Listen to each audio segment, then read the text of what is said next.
So this is just for a demonstration of I'll try to solve this question for all of you.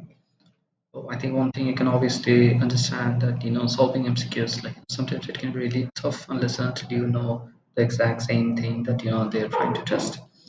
But one thing you can always do is when you're practicing at home, try to break it down, try to understand why this is the answer. So I think this kind of analysis probably will like make your understanding much better. So let's try to solve this simple question. So what we have here is they're saying that the beef market in US, like and this is the equilibrium. So basically means this is the price and this is the amount of quantity right now being traded in the market. Now they're saying what will happen to the new equilibrium, which basically again means what will be the new point where the supply and demand will like be equal if income in the US increases. Now income basically means like consumer income here. So now think about this thing. We can assume that beef is a normal good. So what does that mean? We can assume that if there's increase in income, most likely people will buy more beef. The question is that here, as you can see, they have shown shift of the demand curve and shift of the supply. Now, how do we know which is going to happen? Now, one simple thing you can obviously keep in mind, if there's something good going to happen to the consumers, good here means like, can they buy more or will they be willing to buy more? In that case, the demand is going to shift to the right demand. And if something negative happens, bad happens, then the demand shifts to the left. Same thing goes for supply as well.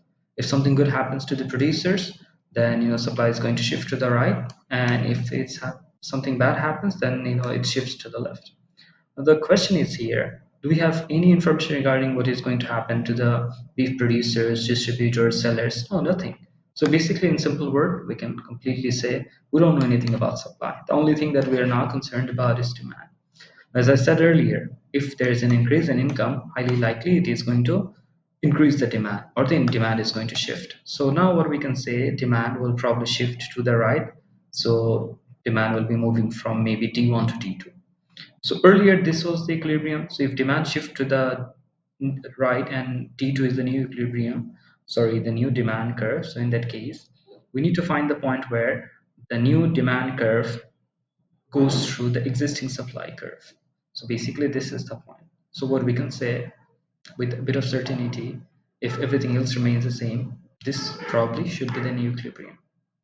Which means like ultimately even if you want to like although they're not asking if you want to know well finally what happens. Well, as consumers have higher income, they will demand more. As a result, this is the new equilibrium.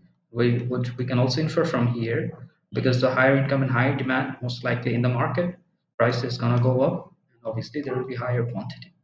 That's what we can confidently say. C is the answer.